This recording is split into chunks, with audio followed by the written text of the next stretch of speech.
Buenas tardes, Diego. Hola, profe, buenas tardes. Ahorita iniciamos en 5 minutos, ¿eh? Mientras mantengo cerrado mi micrófono. Sí, igual. Gracias, profe.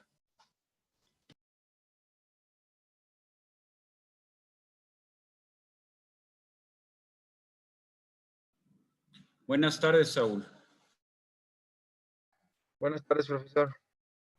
Ahorita iniciamos en unos minutos. Sí, muchísimas gracias.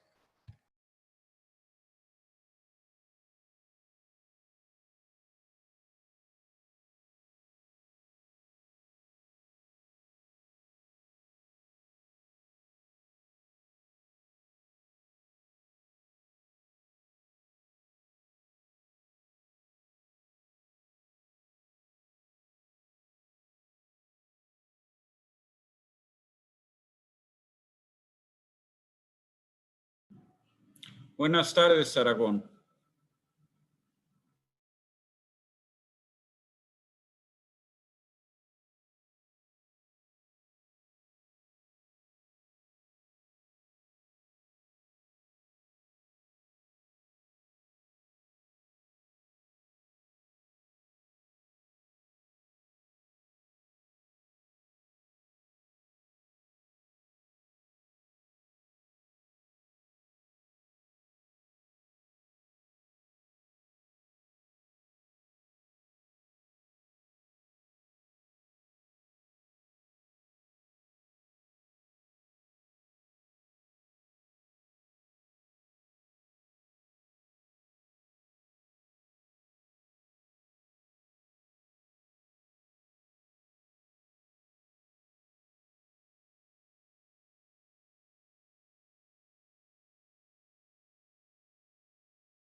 Buenas tardes, Ángel. Buenas tardes, Abigail.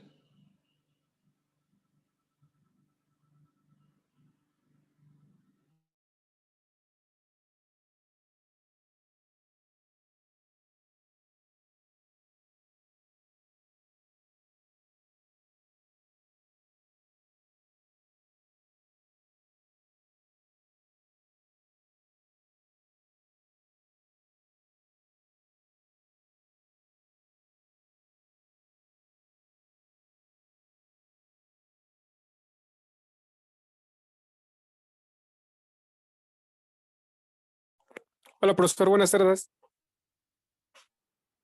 Buenas tardes.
Muy bien, es la 1 de la tarde de este martes 20 de octubre. Si ustedes no tienen inconveniente, vamos a iniciar con la sesión de hoy de nuestro curso de Manufactura 2. Para poder iniciar, voy a poner vamos a iniciar la presentación en las diapositivas. Entonces, ¿en qué nos quedamos la clase anterior? ¿Qué estábamos viendo? Bueno, estábamos hablando de la forja. ¿Qué dijimos? La forja normalmente se hace en caliente. La forja normalmente lo que nos permite es hacer piezas, ¿sí? Y llegar a una geometría aproximada a la final. La diferencia con la geometría final la vamos a hacer a través de operaciones normalmente de maquinado. En la forja vamos a tener grandes deformaciones, o sea, estamos hablando de que cuando menos el espesor de la pieza lo vamos a reducir al 50 o al 60 o al 70%. Eso significa que vamos a ensanchar el material a la vez de reducir su altura o espesor. Entonces, estábamos también hablando de cómo se procede. Bueno, a final de cuentas, nosotros necesitamos una geometría final, habíamos dicho. Para eso, tenemos que definir una geometría de forja. La geometría final es con las tolerancias y acabados que nosotros vamos a requerir. O sea que a final de cuentas debe de tener nuestra pieza ya terminada. Y en función de eso definimos nuestra geometría de forja, y definida nuestra geometría de forja, definimos nuestra geometría del dado. En el dado debemos de tener consideraciones o tolerancias por maquinado y por dilatación sobre todo. Recuerden ustedes que el proceso de forja es en caliente. Entonces, si es un acero, estamos terminando de forjar a temperaturas entre 850 y 930 grados, ¿sí? Eso significa que va a pasar o van a reducirse alrededor de 900 grados para llegar a temperatura ambiente. Entonces, si bien la dilatación puede ser en factores de 1/10⁶, lo que nosotros tenemos es 900, que podría ahorita yo redondear a 1000 grados, ¿sí? Eso significa que vamos a tener variaciones de 10 a la vez que debemos de considerar, ¿sí? O sea, la dilatación es un factor que debemos de considerar al definir la geometría del dado. Entonces, tolerancias por maquinado, tolerancias por contracción, ¿sí? ¿De qué partimos? Habíamos dicho la ocasión anterior. Partimos de nuestra pieza terminada. Aquí tenemos el dibujo de nuestra pieza terminada ya con los barrenos, con las dimensiones que debe de tener, con, por ejemplo, la dimensión acá en la parte de arriba, donde va a llevar un buje, ¿sí? ¿Qué dimensiones debe de tener? Nos habla aquí, en este caso, que el diámetro en la parte interior es de 22 milímetros. ¿Sí? Las dimensiones, por ejemplo, en este caso, en el otro lado, en la parte que sería la de abajo de la pieza que estamos viendo ahorita en el dibujo, y que debe de considerarse la dimensión del cojinete que vamos a instalar ahí.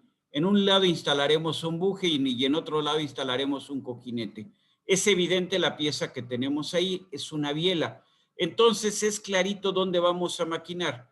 Este maquinado que damos aquí en la parte de arriba, si vemos la biela ya terminada, pues es un simple, vamos a decir, es acabado nada más. En realidad esa medida no es trascendente, pero donde vamos a colocar el buje aquí abajo, sí es una medida trascendente, los 22 milímetros que teníamos en el dibujo.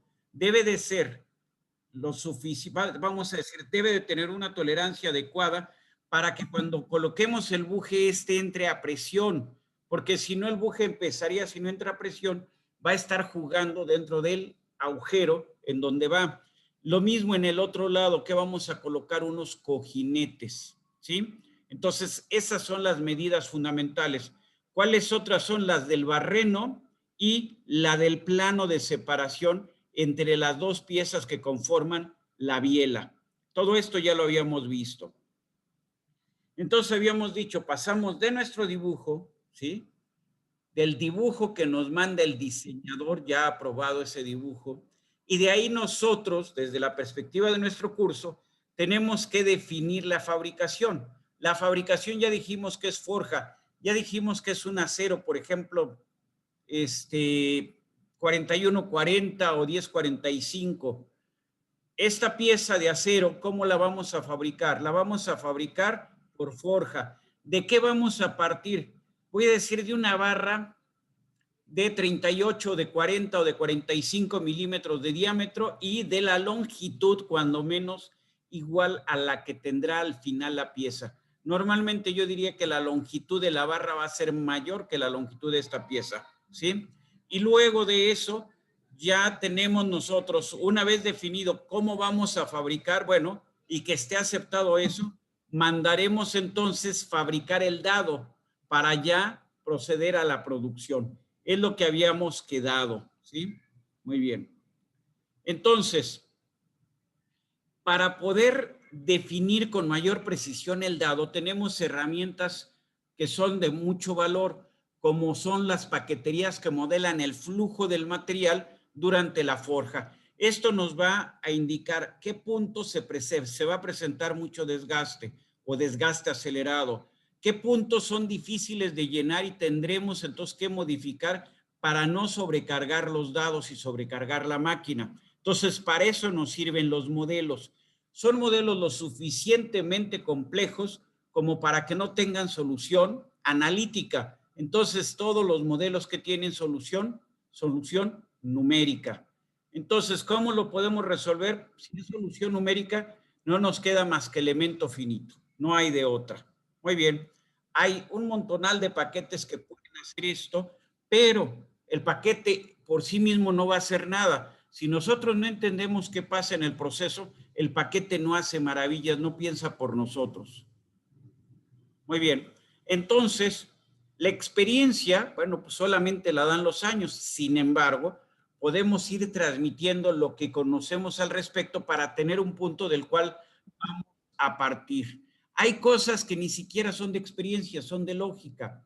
Entonces dijimos, la longitud de la barra inicial debe de ser cuando menos igual, yo diría, un poco mayor al de la pieza que vamos a fabricar. Si esta biela tiene 200 milímetros de largo, la barra va a tener cuando menos de origen 200 milímetros. Yo diría que de origen 210 milímetros sería un valor más que adecuado, ¿sí? Ahora, ¿en cuántas etapas vamos a fabricarlo? Eso lo discutimos la ocasión anterior. Eso depende de cuántas piezas vamos a hacer. O sea, normalmente aquí tendríamos 2 etapas de preparación que van en el mismo dado y una etapa de acabado para llegar a la geometría final de forja. Una etapa subsiguiente en otra máquina que es para recortar las rebabas que se forman durante la operación de forja, ¿sí? El ancho de la barra va a ser menor que el ancho que va a tener la pieza al final. Muy bien, la pieza tiene de ancho en la parte aquí, en la parte más, valga la redundancia, más ancha, ¿sí? En la parte de acá, vamos a decir, del lado izquierdo arriba, como donde está el cursor. Entonces, si aquí tengo un ancho, aquí, por ejemplo, en el dibujo marca 60, ¿cuántos? 60 milímetros, ¿verdad? O 40, yo ya no leo bien. 40, 40, ¿verdad? 60. Ya no veo bien, ya necesito ahora sí ya lentes. 60. Entonces la barra, como se va a aplastar y se va a ensanchar, ¿sí? ¿Qué es lo que yo necesito? Lo que yo necesito es una barra que sea de un diámetro menor que 60. Se me ocurre ahorita hablar de un diámetro de 45 milímetros, ¿sí? Muy bien. Para que se salga a los 60 que va a tener ya al final la pieza, ¿sí? Muy bien. Perfecto. Entonces, tenemos que ir pensando ciertas condiciones que requiere la pieza. Luego, esta pieza, su masa, por ejemplo, es de 1,5 kilogramos, más o menos. Vamos, me estoy siendo un poco, vamos a decir, normalmente una biela debe de pesar, pues más o menos por ahí debe de andar como de 1 kilogramo. Ahorita voy a decir que esta pieza tiene una masa de 1,500 gramos, ¿sí? Y la densidad del acero, para que se me facilite el cálculo, es de 7.5 gramos por centímetro cúbico. Entonces, si tengo 1500 gramos y la densidad es de 7.5, esta pieza tiene un volumen de 200 centímetros cúbicos. Entonces, el volumen de la pieza de partida deberá ser cuando menos, depende ya la pieza en particular, pero digámoslo así, de un 15 a un 20% mayor, un 15% mayor que esto. Entonces, si esto tiene 200 centímetros cúbicos, el volumen de partida es de 230 centímetros cúbicos. Esos 30 centímetros cúbicos, que equivalen más o menos a 220, 230 gramos, esos 30 decímetros cúbicos, ¿cómo van a salir al momento de forjar la pieza? Como una rebaba, o sea, como un excedente que vamos a recortar en una operación posterior. No sé si con eso vamos sobre la idea, ¿sí? Entonces, tenemos claramente la pieza que vamos a hacer, ahí está. Entonces, ahora, vamos a definir cómo va a quedar la pieza ya forjada. Evidentemente, ya quedamos que para eso partíamos de nuestros dibujos. Ahora, ¿cuántas etapas habíamos dicho? Depende del tamaño del lote. ¿De qué material es el dado? Depende del tamaño del lote. ¿Con qué precisión se va a hacer el maquinado del dado? Depende del tamaño del lote, ¿sí? Entonces, el tamaño del lote va a ser fundamental en el diseño de cómo vamos a proceder para obtener forjada esta biela, ¿sí? Y ese diseño es definición de etapas, yo dije, 2 etapas preparadoras y una etapa adicional, que es la etapa acabadora. Fuera de la máquina, fuera de la prensa de forja, tengo en una máquina más pequeña, una prensa más pequeña, simplemente para recortar los excedentes, o sea, simplemente para, con un troquel, eliminar la rebaba con la que sale la pieza después de forjarse. Entonces, el diseño de proceso que es definir cuántas etapas, que ya lo hice, y cómo van a ser esos herramientales, ¿sí? La materia prima, también ya dije, una barra de cuánto quedamos, 45 centímetros de diámetro, perdón, 45 milímetros de diámetro y una longitud que habíamos dicho de 210 milímetros. Tendríamos que ver también esto, cómo afecta el volumen que yo dije. Yo comenté volumen de 230 centímetros cúbicos.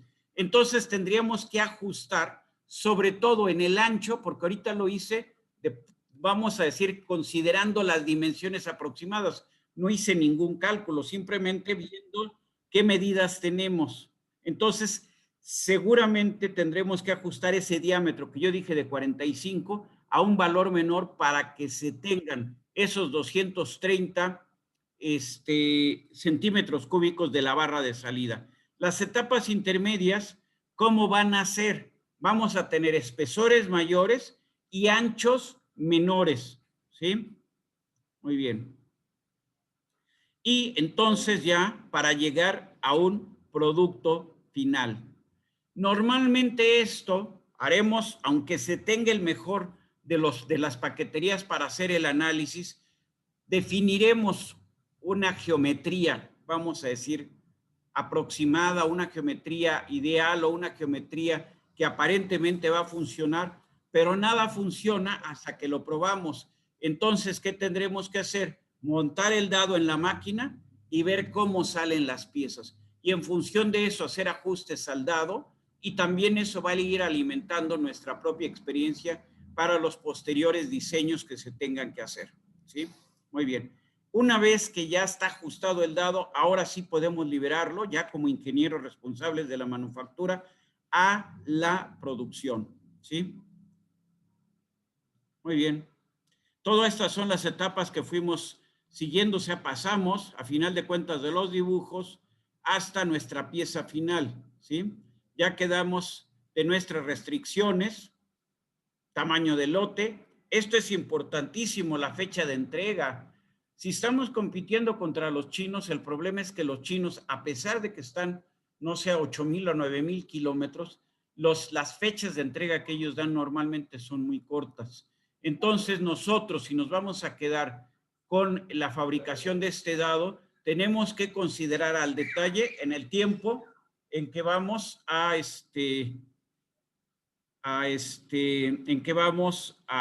maquinar el dado. Permítanme un segundo, por favor. Voy a hacer aquí un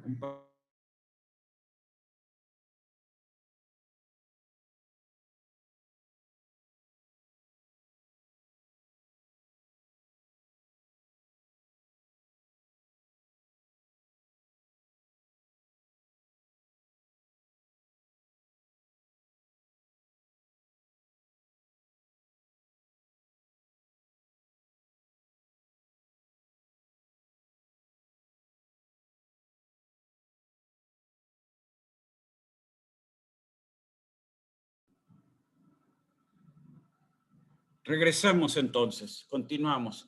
Entonces, tamaño de lote, fecha de entrega, tengo que ver con qué máquinas cuento para poder hacer mis dados. Normalmente podremos aproximar por la máquina que ustedes quieran, pero lo más fácil para hacer esto, o sea, podemos hacer operaciones de fresado en los dados, pero lo mejor normalmente es trabajar por electroerosión, porque podemos hacer el grabado que va a requerir nuestra pieza en un electrodo de grafito de cobre y con eso hacer el formado de la cavidad. Entonces tenemos aquí en el dado que está en el lado derecho, vemos claramente que hay una etapa que sería en la parte de abajo, que sería una etapa iniciadora, una etapa intermedia, que sería en la parte de arriba, y una etapa acabadora, que sería más o menos en el centro. No está exactamente en el centro, pero sería aproximadamente en el centro. Muy bien. Muy bien. En cuanto al personal, bueno, pues esto solamente se aprende haciéndolo, intentándolo. O sea, el proceso no es tan complicado, pero sí debemos de tener cuidado en no pedirle, si nosotros somos diseñadores, no pedirle a la fabricación cosas que no van a tener sentido. Por ejemplo, radios muy pequeños no van a salir de forja, o si salen, van a requerir de presiones muy elevadas que van a afectar la duración del dado. Entonces, debemos de tener cuidado al estar diseñando esto. Muy bien. Bueno, podríamos ser que hasta para la definición de las etapas intermedias usáramos sistemas expertos. Se supone que ya hay sistemas expertos para esto. O sea que a final de cuentas sería traducir los años de experiencia que nosotros tenemos en un software que ayude a aquellos que no tienen esa experiencia a tomar las mejores decisiones a final de cuentas, ¿sí? Entonces, nosotros definiendo las etapas intermedias que nosotros quedamos que eran dos. Para definir esas etapas intermedias tenemos que partir de cuál es la geometría final. Y entonces tenemos que partir de diseñar la geometría final para luego diseñar las etapas intermedias. Y eso de las etapas intermedias es lo más complicado en este negocio, ¿sí?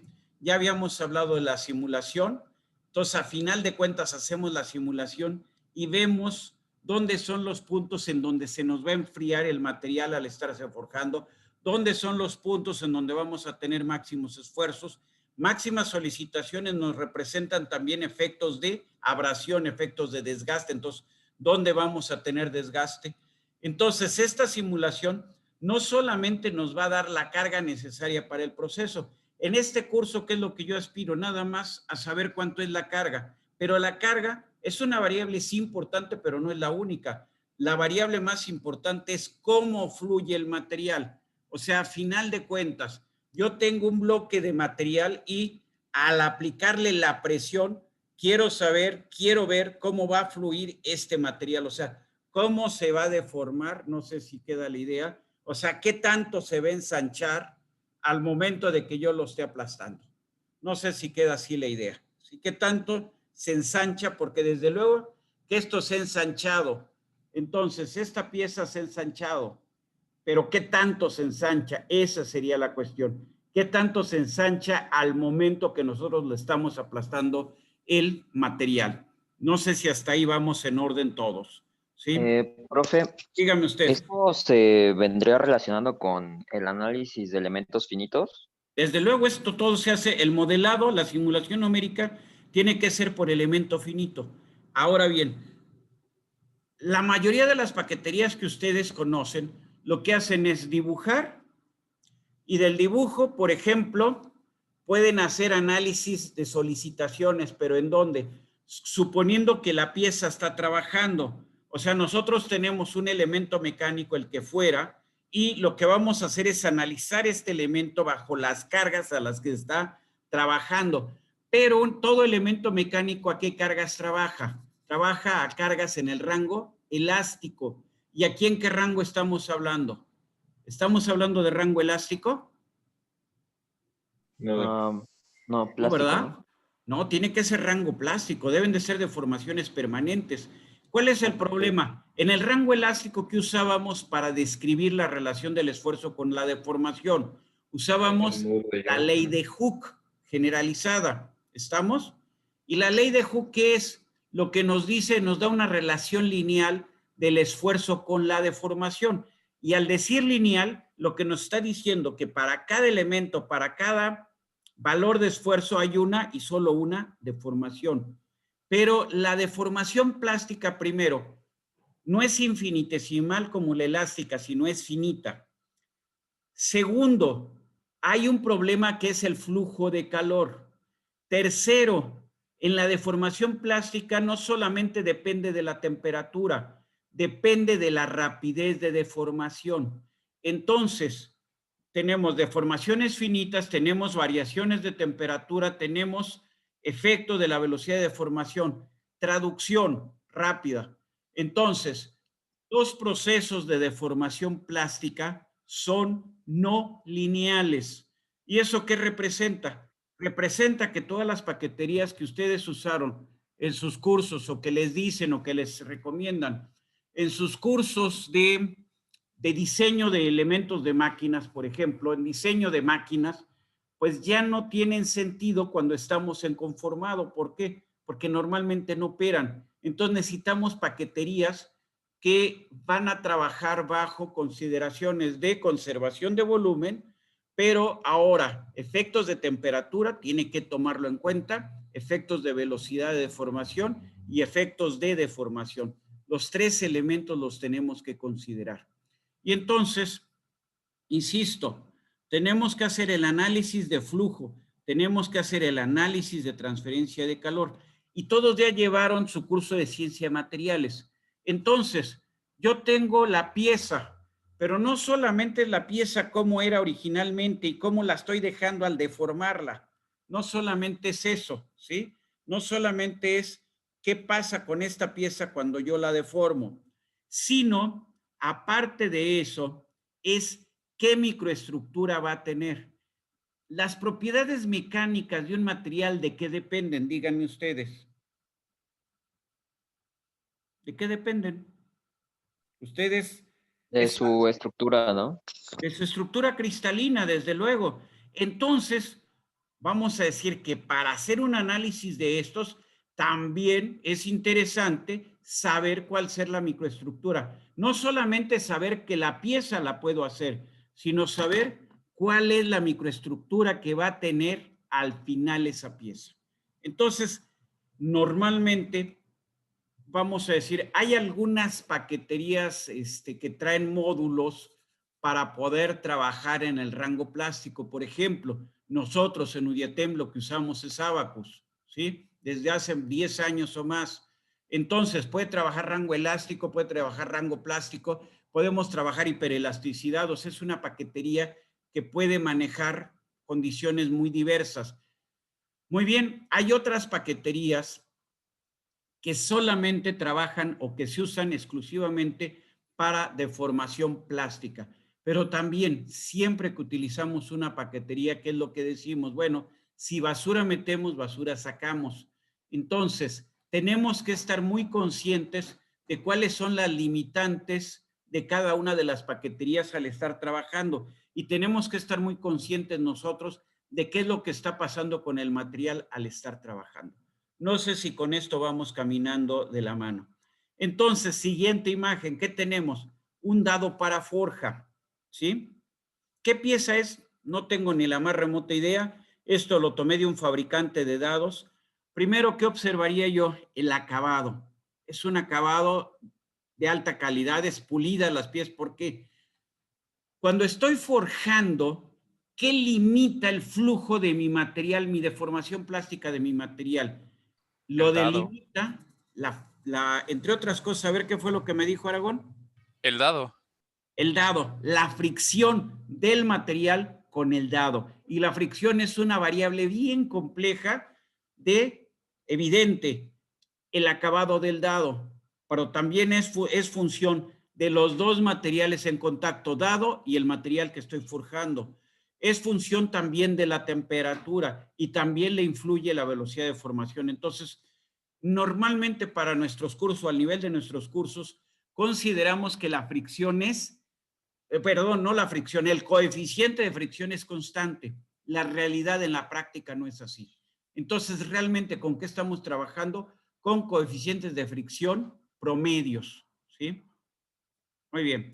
Ahí tenemos otro dado y del lado izquierdo tenemos una imagen en donde, por ejemplo, en la primera, en el lado izquierdo, ¿de qué partimos? De un cilindro. Ese cilindro lo aplastamos y las partes que son perimetrales, ¿qué son? Es la rebaba. ¿Qué hicimos al forjar esta pieza? Disminuimos la altura y el diámetro lo tenemos que haber incrementado. De otra forma no se entiende. La del medio es muy similar, pero es un poquito más detallado, si quieren verlo así.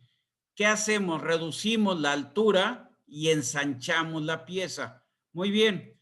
Entonces, normalmente es disminución de altura, o sea, tenemos una pieza con una cierta altura, ¿sí?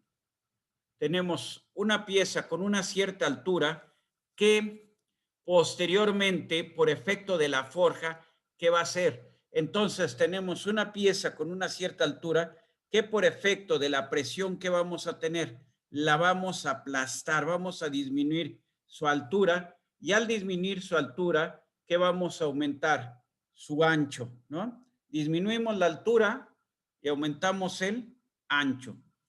Muy bien. En el lado, en la tercera figura, tenemos una cavidad. Entonces, para que esa cavidad se llene de material, ¿qué tenemos que hacer? Debe de haber una proyección de material hacia la cavidad, o sea, un proceso, realmente una extrusión del material en caliente de la zona de la cavidad principal a esta cavidad secundaria. De las tres piezas, ¿cuál necesitaría mayor presión? La tercera, esta última. ¿Por qué? Porque su geometría es más compleja, porque no solamente hay ensanchamiento, aplastamiento y ensanchamiento, también hay extrusión del material. ¿Queda la idea? Muy bien. Siguiente dado es un cigüeñal. En el cigüeñal, varios ya se deben de estar, la lógica que deben de estar pensando es que en realidad los brazos del cigüeñal no están sobre un mismo plano.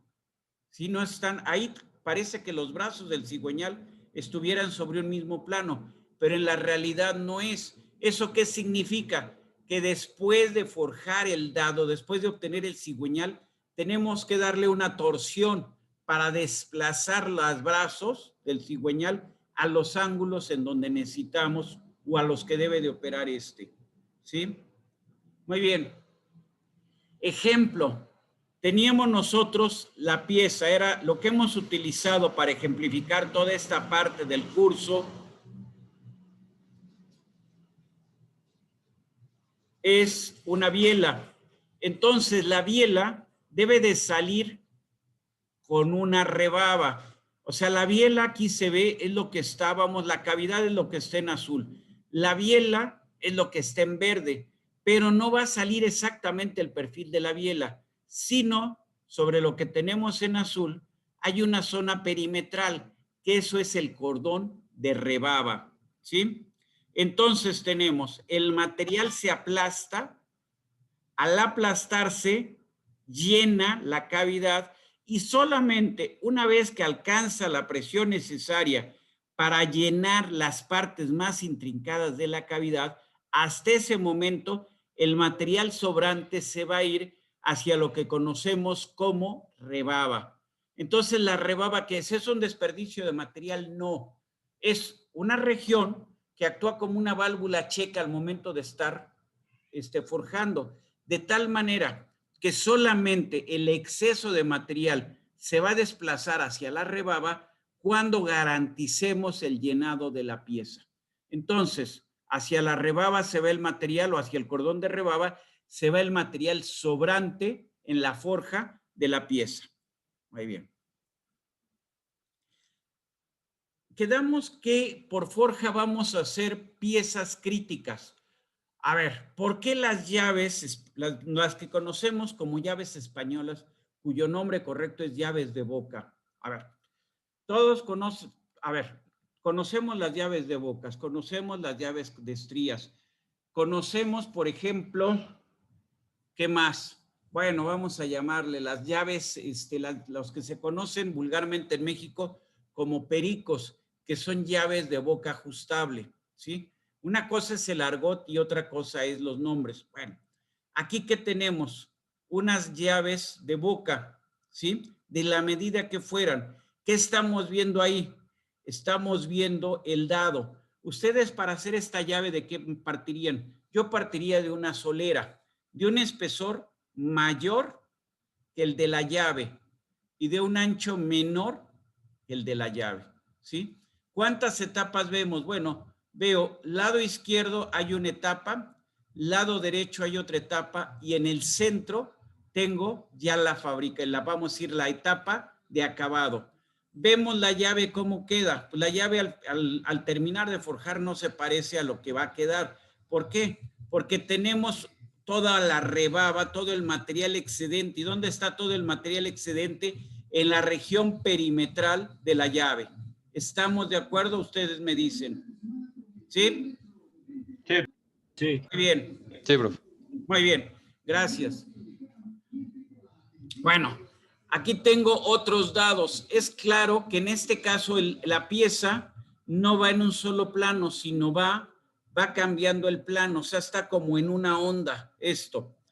Entonces, ¿cómo voy a diseñar? Cuando tengo la pieza en diferentes planos, por el diseño la pieza queda en diferentes planos, lo que yo voy a buscar es que se tengan cambios como este. Aquí hay una bajada y luego una subida. Cuando yo tengo cambios de plano, aparecen cargas laterales que empujan el dado, tratan de botarlo de su posición. Entonces, lo que tengo que hacer es compensar las cargas laterales, de tal manera que la carga lateral hacia la izquierda sea igual a la carga lateral hacia la derecha o aproximadamente igual.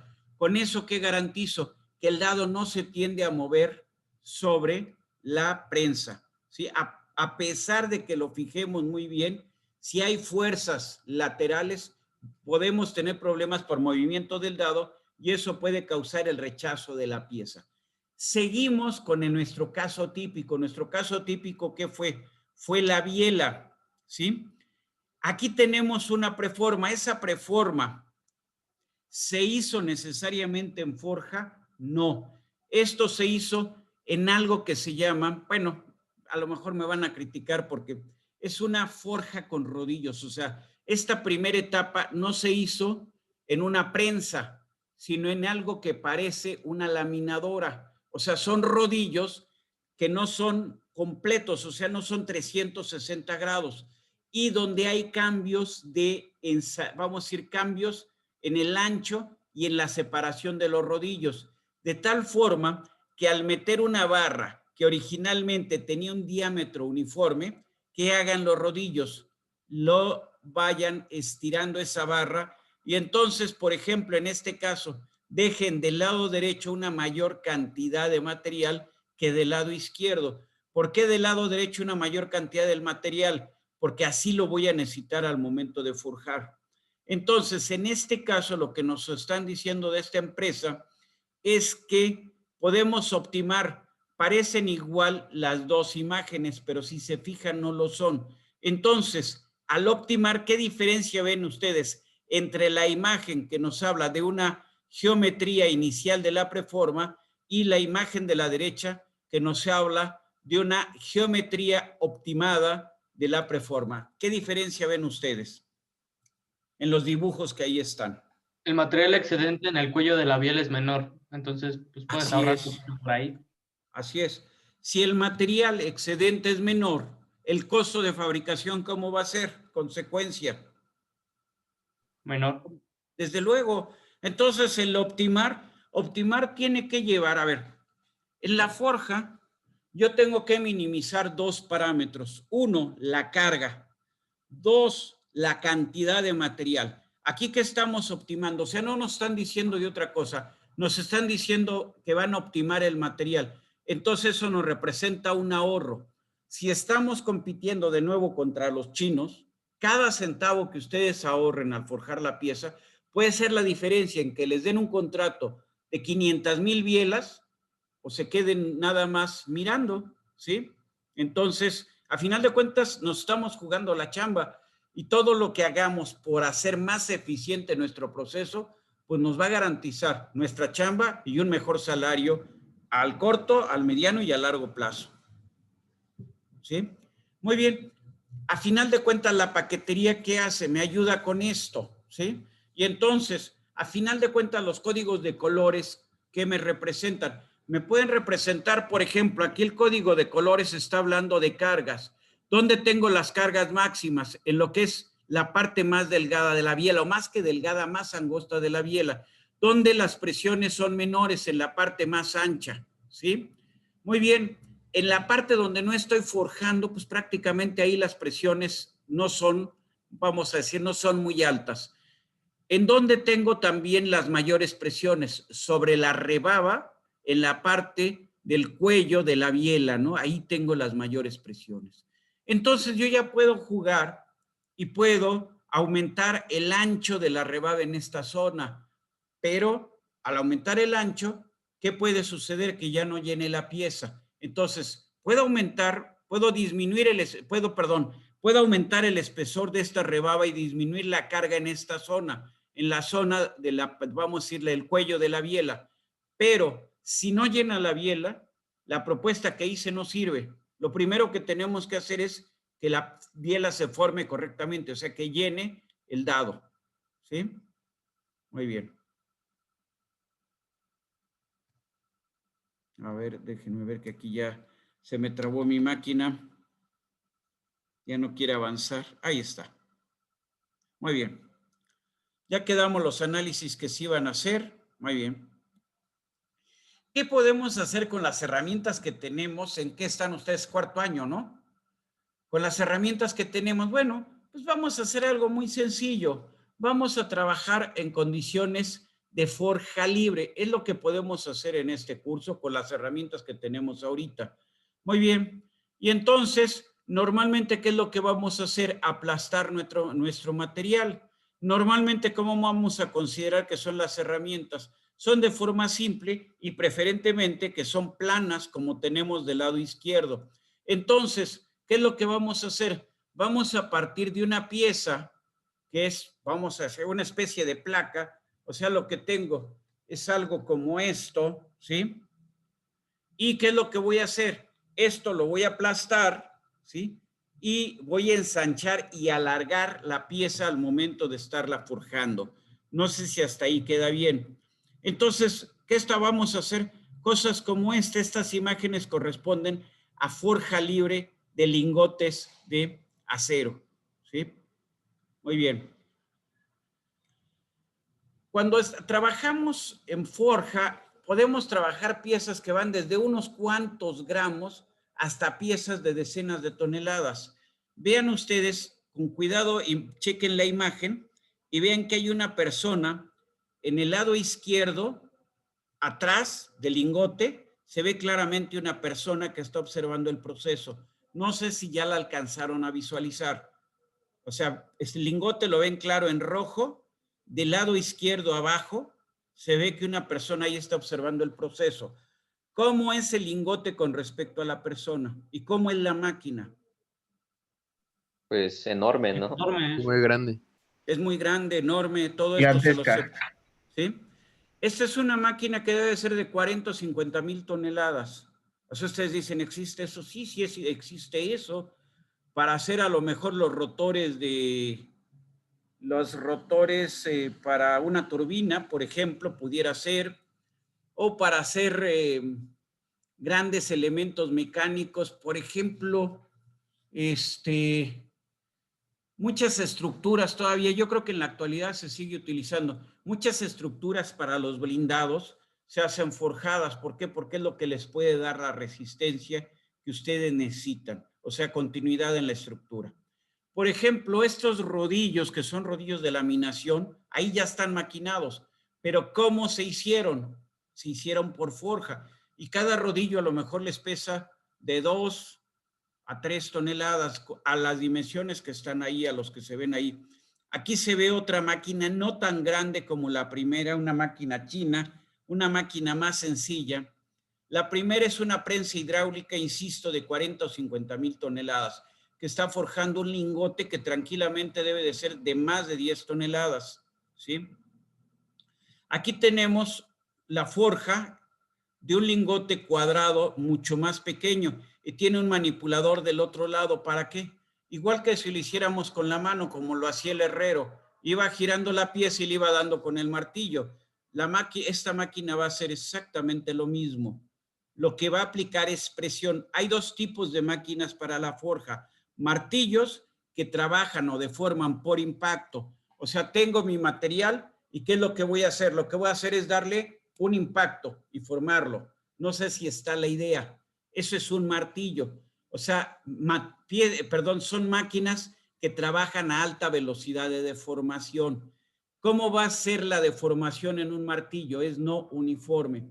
Y hay máquinas que van a trabajar ¿cómo? Van a trabajar teniendo el lingote, espero que más o menos se vea, quito mis dedos para que se vea, y entonces aplicando la carga suavemente, ¿sí?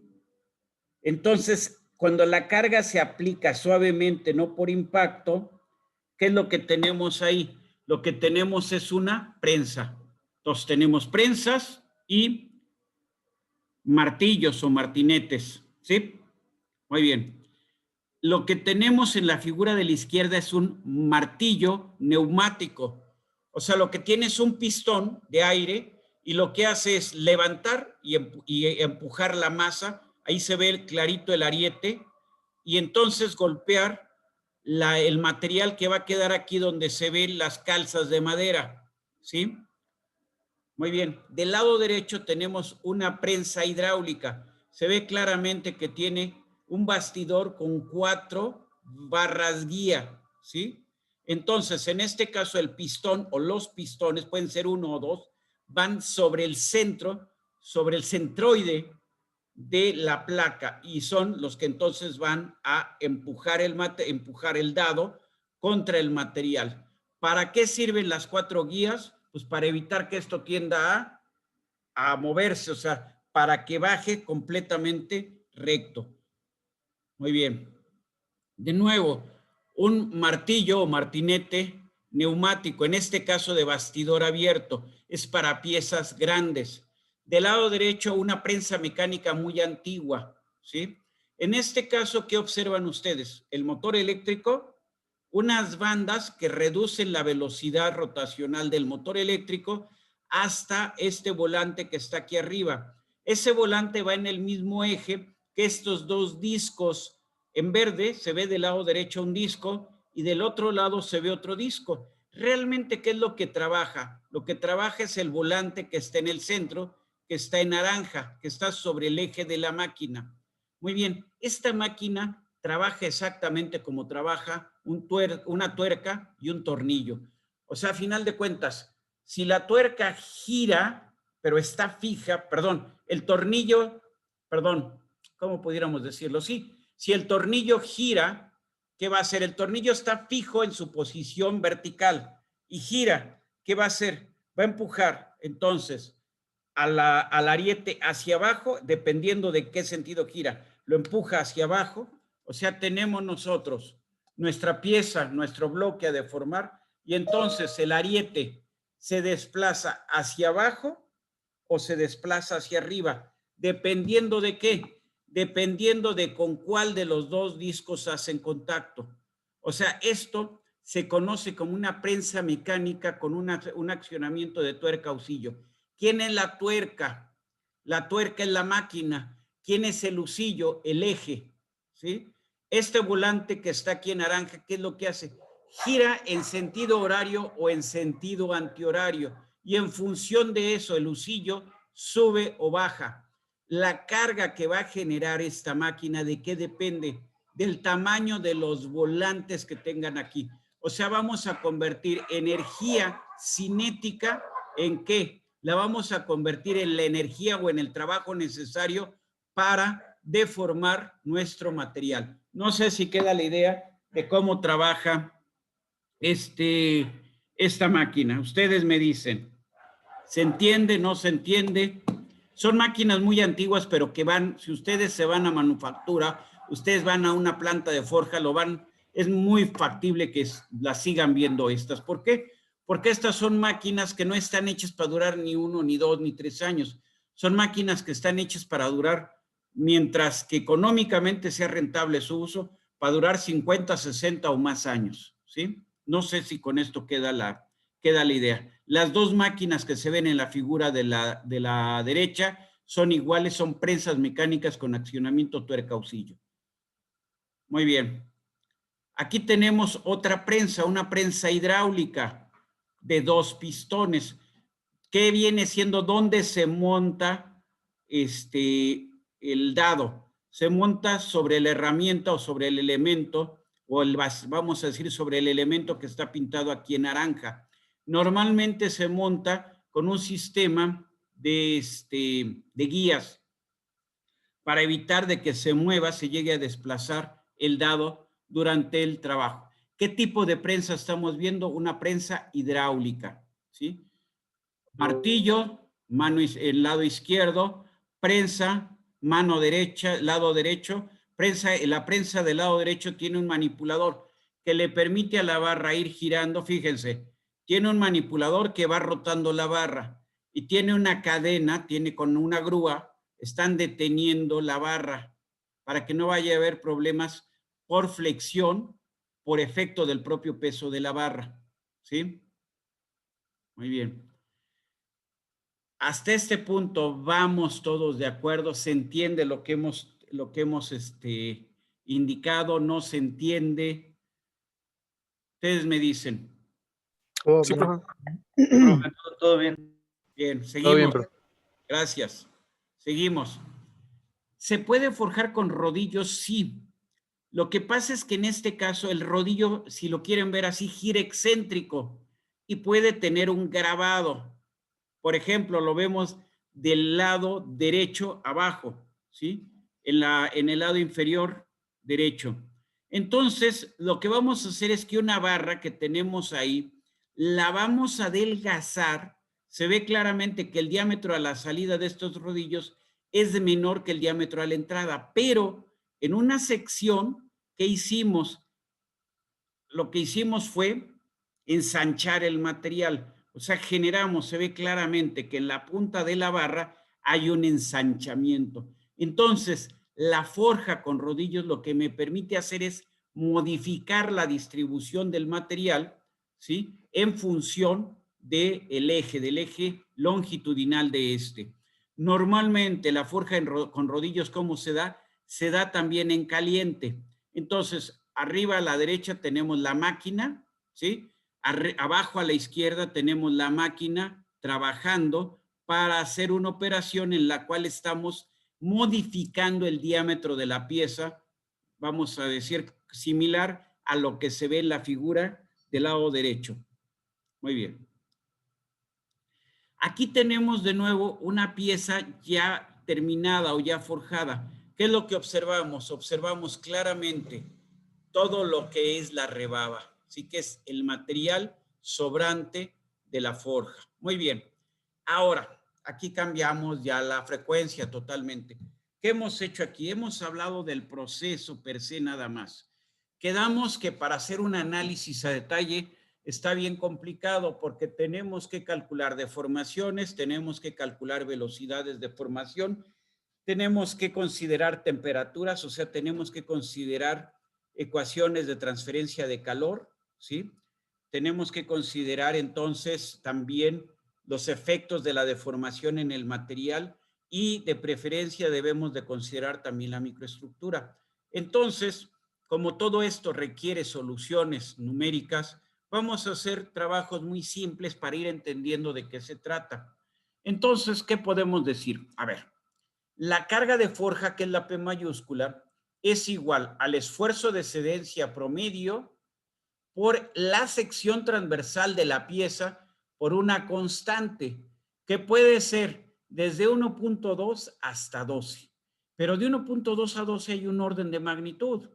Entonces, ¿cuál será el valor? Bueno, tendríamos que analizar cada uno de los casos.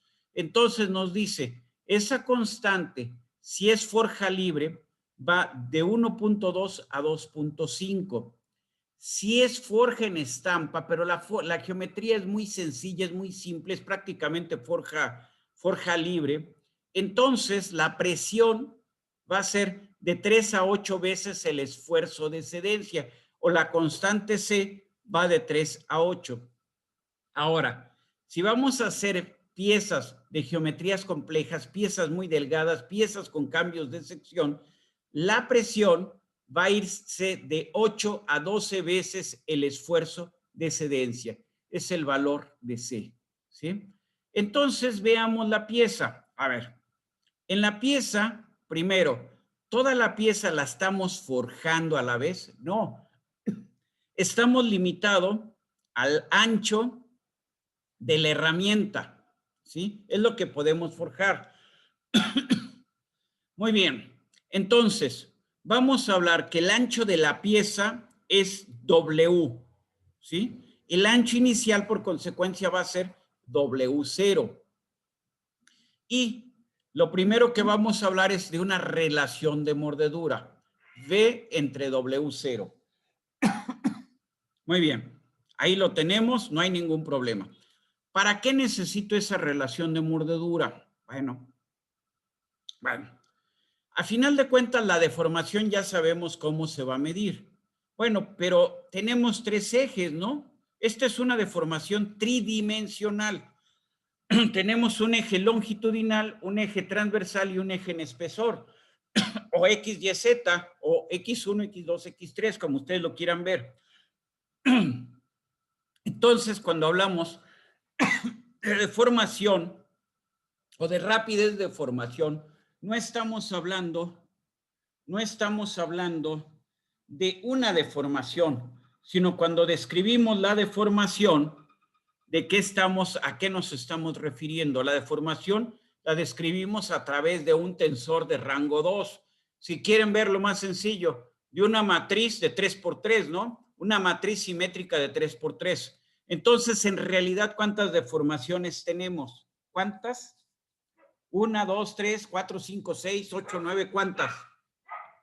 ¿Cuántas componentes de deformación que describan totalmente el estado? ¿Cuántas? 6, ¿no?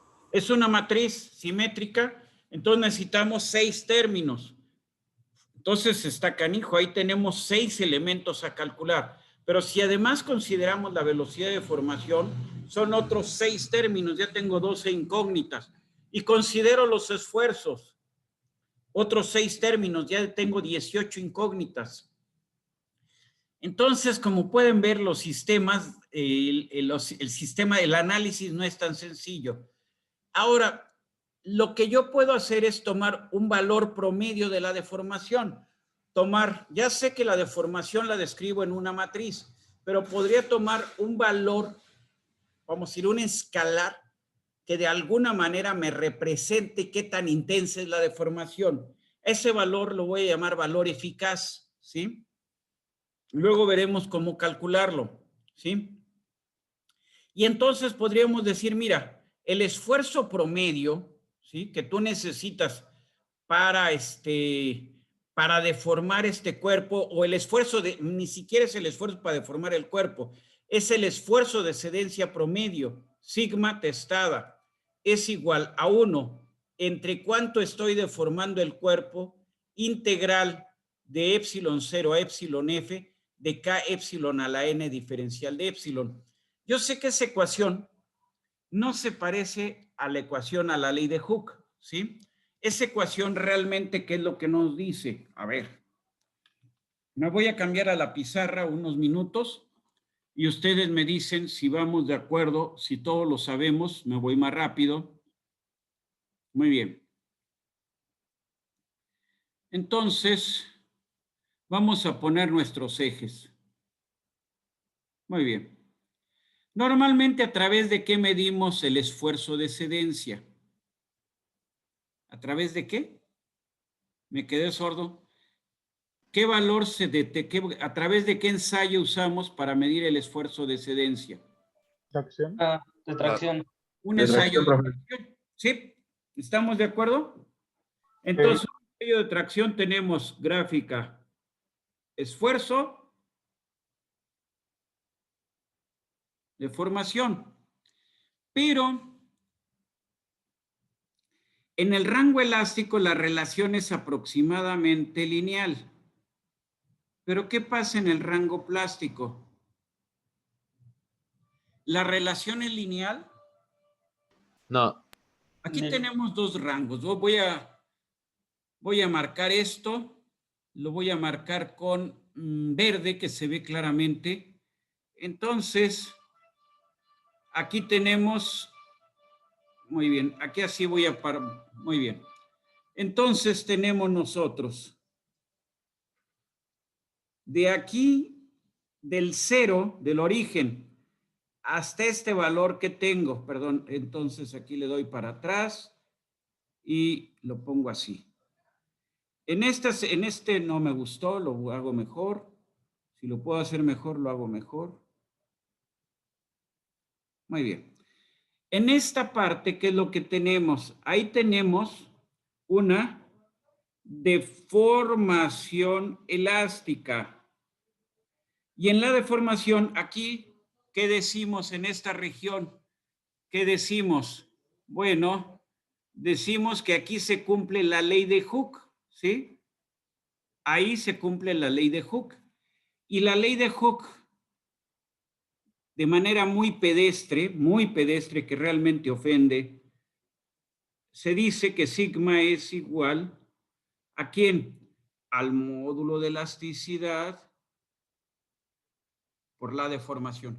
Eso solamente es válido en condiciones uniaxiales. De fuera de ahí ya no es válido.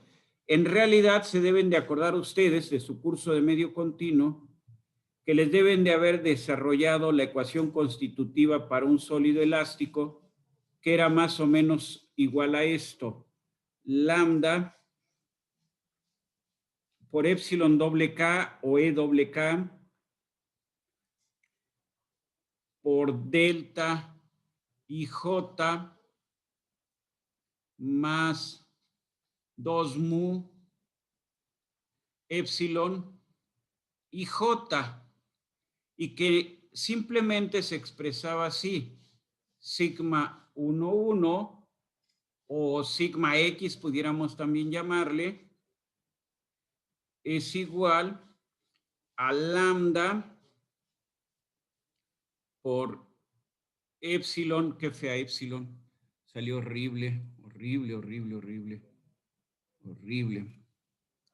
Entonces teníamos aquí epsilon 1,1 más epsilon 2,2 más epsilon 3,3 más 2 mu por epsilon 1,1. Muy bien, esta ecuación se expresaba cuando les desarrollaron, bueno, esto también se podría expresar así. Epsilon IJ es igual a 1 entre 2 mu. No me gustan las mu, las estoy haciendo muy feas. Bueno, todo lo hago feo, pero hay veces que me quedan más feas. Entonces es 2 mu por 1 más nu que multiplica a sigma 1, 1, perdón. Aquí esto estoy mal, esto no es así. Va para atrás, va para atrás, va para atrás. A sigma, estoy en notación índice, entonces es sigma IJ por 1 más nu, cierro paréntesis, menos nu por sigma doble K delta IJ. Muy bien. Mu, ¿qué es? Mu, también lo ponemos con una G. También usamos una G para identificarlo. Entonces, mu o G mayúscula, ¿qué representa? ¿Cómo le llamamos? El módulo de rigidez a corte, ¿no? Sí. Muy bien. Luego teníamos, ¿qué aparece? Nu es el coeficiente de Poisson, ¿no? Coeficiente de Poisson.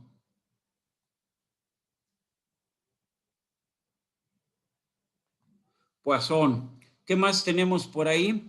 Lambda es constante de Lamé o primera constante de Lamé. Lambda es, le voy a llamar ahorita simplemente constante de Lamé. Constante de Lamé. Muy bien, todo eso lo vieron en su curso previo, en sus cursos previos. De la ecuación que acabo ahorita de marcar, ¿sí? O de indicar, normalmente se presenta como ley de Hooke generalizada. ¿Y se presenta en qué forma? Se presenta más o menos así. Se dice que epsilon 1, 1 es igual a 1 entre el módulo de elasticidad o módulo de Young que multiplica a sigma 1, 1 menos nu. No me gustó de nuevo esta nu. Menos nu que multiplica a sigma 2 más sigma 3. Cierro un paréntesis, cierro otro paréntesis. Muy bien.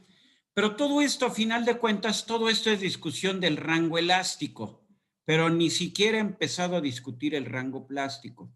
Entonces, si nosotros vemos en este ensayo y dirigimos nuestra vista hacia la parte, voy a cambiar el color, voy a usar otro color. Si dirigimos nuestra vista hacia la zona de la deformación plástica, entonces, ¿qué decimos para la deformación plástica? Lo que decimos que son procesos, entonces decimos deformación plástica, para empezar, es finita, no es infinitesimal. O sea, la deformación plástica es grande por definición. Segundo, ¿qué es lo que tenemos? Entonces hablamos de un fenómeno no lineal. La ecuación ahí va a ser de esta forma. Sigma es igual, si nada más veo la parte curva, puedo expresarlo así más o menos. K epsilon a la n, donde n es un parámetro que puede ir desde 0 hasta más o menos 0.5. Y n, ¿cómo se llama?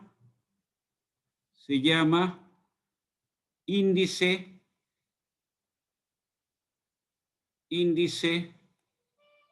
de endurecimiento. ¿Sí? Índice de endurecimiento. Muy bien. Entonces, ¿K qué unidades debe de tener?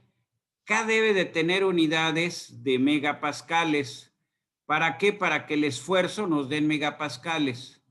En realidad, esta ecuación no empezó desde 0. o difícilmente la puedo plantear desde cero. Entonces, ¿qué podría hacer? Lo que podría hacer es marcar esta ecuación a partir del rango elástico. Entonces, aquí es donde definí el rango elástico. Espero que más o menos me quede. Ahí está. Ahí definimos el límite del rango elástico. Estamos, ¿no? Entonces, a partir de la línea café, tenemos nosotros que ya vamos a describir el esfuerzo con una relación no lineal, pero no partimos de cero, sino partimos de un cierto valor. Entonces, para entenderlo de una manera muy simple, no es estrictamente tan sencillo, pero para entenderlo de una manera muy simple, yo aquí podría hablar de que tengo un cierto esfuerzo. Normalmente vamos a llamarle un esfuerzo inicial, no quisiera ponerlo así, sigma alfa, entonces lo voy a poner así. Sigma alfa más K epsilon a la N. ¿Esto qué me dice? En el rango plástico las relaciones son no lineales. Pero, ¿qué comentamos al iniciar este capítulo? Comentamos que la velocidad de deformación también tenía efecto. Entonces, esta ecuación, más que ponerla así, la vamos a expresar así. La vamos a expresar de esta forma. Sigma es igual a un valor inicial, a un valor de referencia que aquí marcamos como sigma alfa. A ver, lo trato de volver a hacer mi alfa. Sigma alfa más K epsilon a la N, y este es deformación plástica. Normalmente esto se pone como incremento o como término diferencial, ¿sí? Por epsilon punto, ¿sí? A la M. Entonces, ¿qué digo con esta ecuación? ¿Qué estoy expresando con esta ecuación? ¿Qué el esfuerzo de excedencia de qué depende? Depende de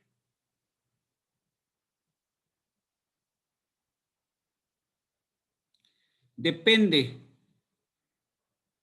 del material que estaría, el material y la temperatura que nos definiría la K. Depende de la deformación plástica previa, ¿sí? Y depende de la rapidez de deformación. Los índices N y M van a depender, a su vez, ahora hablamos de N y de M, ¿sí? Si hablamos de los índices N y M, desde luego que dependen del material. Estamos totalmente de acuerdo. Pero también estos van a ser una función de la temperatura. ¿Sí? Muy bien. Entonces, en cada caso nosotros requerimos saber cuánto vale el esfuerzo de excedencia. ¿Por qué? Porque lo que estamos viendo anteriormente es que la presión de forja es igual a una constante por un esfuerzo de excedencia promedio. Y el esfuerzo de excedencia promedio, ¿de dónde lo tendríamos que generar? Lo tendríamos que generar a partir de las ecuaciones que tenemos, que hemos descrito anteriormente. Ahora, si yo requiero la fuerza de forja o la carga que necesita aplicar mi máquina, ¿qué debo de tener? La fuerza de forja es igual a la presión de forja por la sección transversal, ¿sí? Entonces, si yo tengo una pieza, ahí está la pieza, el perfil, la sección transversal de la pieza, ¿sí? Esa es la sección transversal de mi pieza. Entonces, esta es el área que necesito para calcular la carga de forja. Hasta ahí no creo que esté haciendo nada que no sea de alguna manera que ya ustedes conozcan. ¿Puedo cambiar la pantalla? Sí, profe. Muy bien. Muy bien. Entonces, lo que nos dice aquí es que tenemos que trabajar con esfuerzos promedios. En este caso, esta ecuación, así como está, aplica más para trabajo en frío que para trabajo en caliente, ¿sí? Ahora, entramos en el ensanchamiento. Muy bien, a ver, ya aquí ya cambié totalmente la lógica. Muy bien, ¿cómo que ensanchamiento? A ver, bueno. Me regreso de nuevo a la otra pantalla, a la pizarra. Muy bien, voy a guardar esto. Déjenme ver, ponerlo aquí. ¿Cómo lo voy a guardar? No lo quiero guardar como PNG, lo quiero guardar como PDF y lo borro ahora. Borrar el dibujo del espectador. Vamos a dejar, bueno. Ahorita ustedes ya no lo están viendo, ¿verdad? ¿O sí están viendo? No se Bueno, ve. ya no se ve, ahora sí ya no se ve. No, es que de todas maneras yo lo estaba viendo y entonces no podía yo seguir dibujando. Esa era la cuestión. A ver, miren, vamos a verlo bien sencillito así. A ver si así me pueden entender. Yo tengo un lingote. Ahí está, ahorita lo voy a tratar de dibujar en 3 dimensiones. Espero que más o menos me quede. Más o menos aquí voy a tener que volver a hacer esta línea. Ahí así. Muy bien.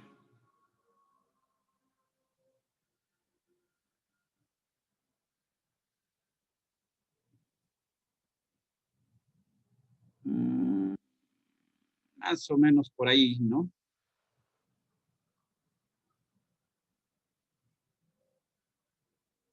Seguramente mi dibujo no está muy cuadrado, muy bien escuadrado, pero espero que esté.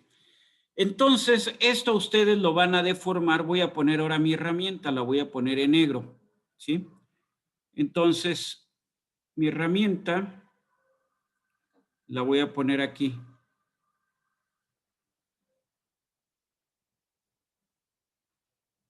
Bueno, aquí me va a hacer falta extender un poco mi herramienta.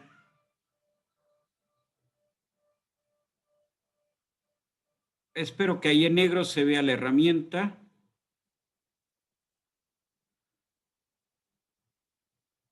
Espero que ahí más o menos.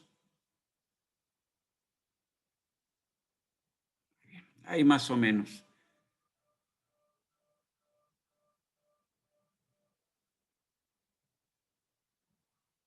Más o menos ahí está.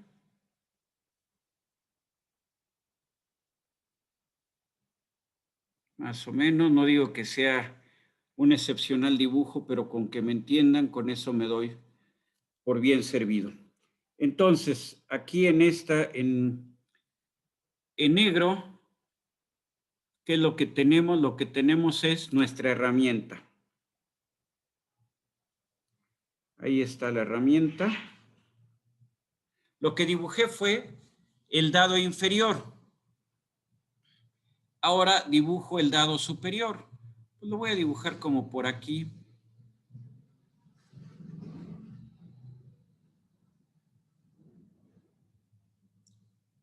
Muy bien. Me quedó un poco atrás, se ve un poco atrás, pero bueno, ya ni modo, lo voy a dejar así. Tengo el dado superior ahí. Muy bien. Entonces cambio aquí mis herramientas. Entonces tengo esto así. Luego tengo esto así. Luego tendría que ir para acá.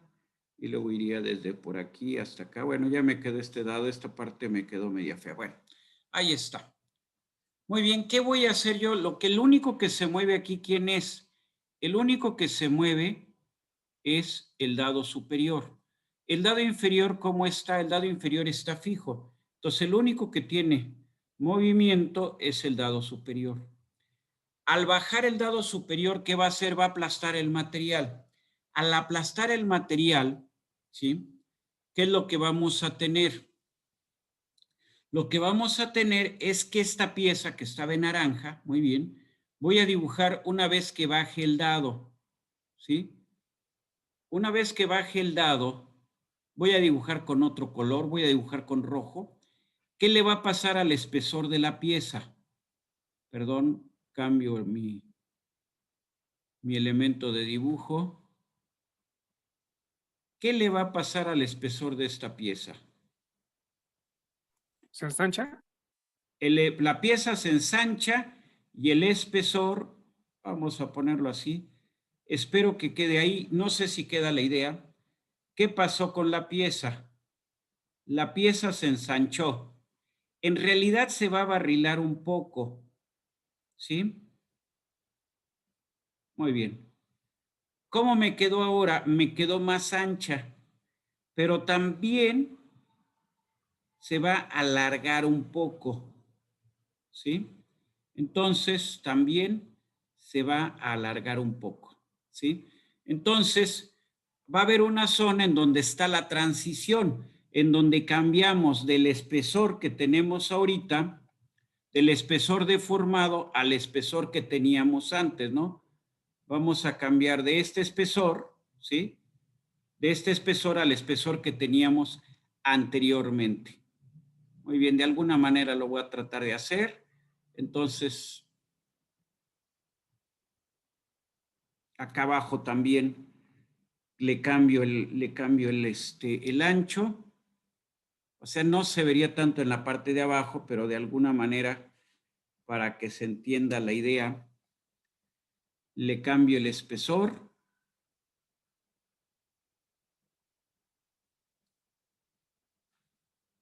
Muy bien. En donde no aplasté, ¿cómo va a ser el espesor? Va a ser exactamente el que esté en rojo y el que esté en naranja, debe de ser el mismo. No sé si estamos de acuerdo, ¿sí? Entonces, ¿qué es lo que pasó con la pieza? Muy bien. Primero, a ver, déjenme aquí aumentar un poquito esta línea. Esto es así, así. Voy a unirla allá atrás, más o menos como de aquí, así. Ahí está. No digo que mi dibujo sea excepcional, pero espero que más o menos quede la idea.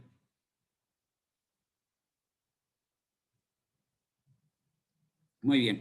¿Qué pasó con la pieza? Se alargó, pero también se ensanchó, o sea, sufrió deformación. ¿En dónde? ¿Hacia dónde? ¿Cómo? Muy bien. El material se tuvo que haber deformado, o sea, vamos, ¿qué tuvimos ahorita? Va para atrás esto. ¿Qué se redujo? Se redujo el espesor. ¿Qué se redujo? El espesor. Ahí lo vemos claramente. ¿Qué aumentó? Aumentó el ancho. Ahí lo vemos claramente. ¿Y qué también debe de haber aumentado? Aunque eso no se ve tan claramente. Tiene que haber aumentado la longitud. No sé si estamos de acuerdo. ¿Sí? Muy bien. Pero el volumen, ¿cómo es en esta pieza?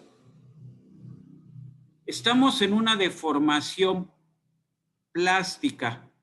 Entonces, en toda deformación plástica, el incremento de volumen, la razón de cambio del volumen con la deformación vale 0. ¿Eso qué significa? Eso significa que el volumen inicial es igual al volumen final. ¿Estamos de acuerdo?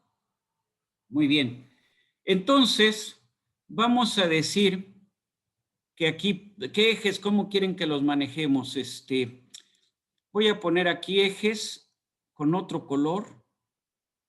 Vamos a ver con qué color. Pues ya no me queda más que el verde, ¿no? Muy bien, entonces los ejes los voy a poner más o menos así. Voy a poner aquí el eje X, por ejemplo. Tengo mis ejes. Si los pongo así, tengo un sistema de mano derecha. Tendría, los voy a poner así como están, así como ya los puse. Y a lo largo tengo el eje Z, ¿sí? Entonces, en este dibujo, digo, a lo largo, ¿qué eje tengo? El eje Z. En la altura que tengo, vamos a decir, híjole, ya no me gusta ahí cómo quedó porque me va a quedar... Ay, los voy a cambiar esto. Lo más fácil sería ponerlos, a ver, déjenme ver cómo me van a quedar. Z, yo creo que Z lo voy a poner hacia atrás. Entonces, creo que era el último que había hecho, ¿sí? Voy a echar para atrás el otro también. Ahí está bien. Vuelvo a trabajar. Estoy cambiando de posición los ejes, ¿sí? Por facilidad para lo que vamos a ver después. Muy bien, entonces, de todas maneras, la posición de los ejes, si ustedes se fijan, no la cambié. Cambié la dirección positiva del eje Z. Entonces, en este momento les digo, este es el eje X, este es el eje Y y este es el eje Z. Muy bien. Entonces, en el eje Y, ¿qué tenemos?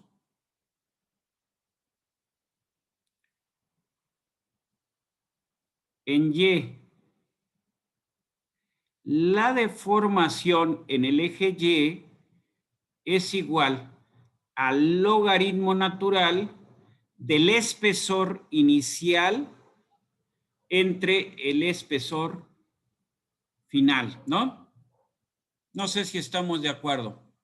Entonces, chequémoslo así, a ver si ustedes no me siguen, ya me dicen y me regreso, dirían por ahí, ¿no? Entonces, yo tenía un espesor inicial, lo puedo ver aquí en rojo, lo puedo ver en naranja. Ahí está. Ahí está. Aquí está, este parámetro que tengo aquí es mi espesor inicial, ¿sí? Y luego tengo aquí, lo continúo esta raya aquí. Ese es el espesor con el que quedó mi pieza después de deformarse. Y entonces lo pongo así. Este espesor está dado por esta medida. No sé si se ve ahí.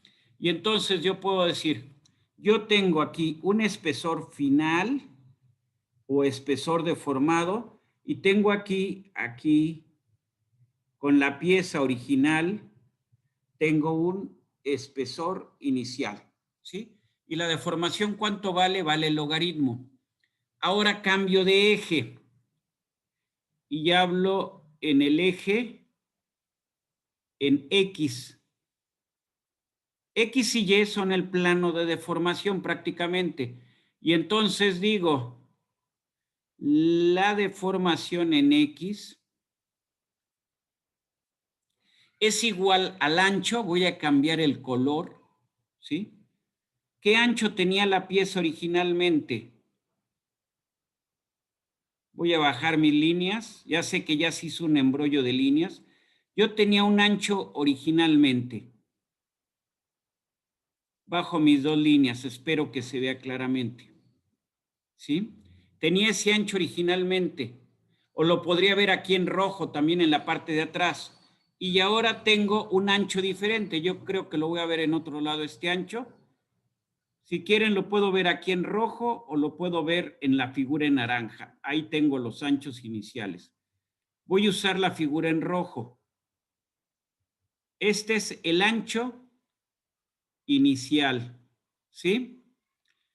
Y luego tengo aquí, ahora voy a ver, un ancho final.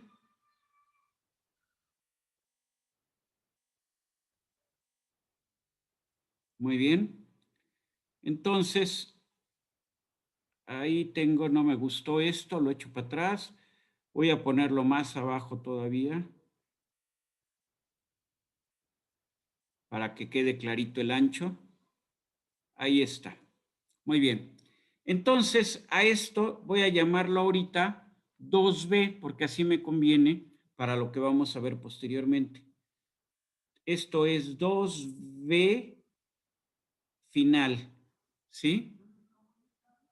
2b inicial. Ahí está.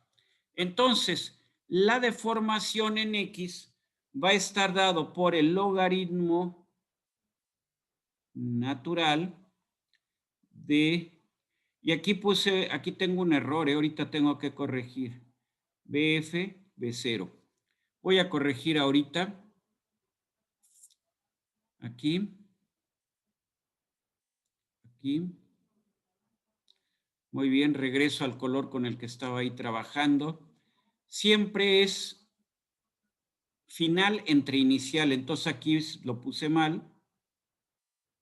Es final y es inicial. Y luego tengo, por último, en Z uso otro color. Entonces digo, en Z,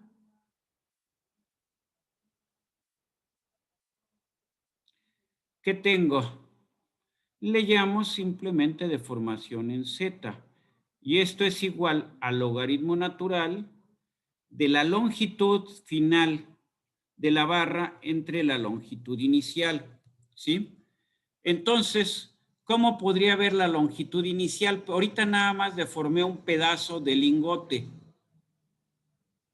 Y entonces tomo aquí, esto sería la longitud que deformé, que es exactamente el ancho de mi herramienta o la profundidad de mi herramienta, ¿sí?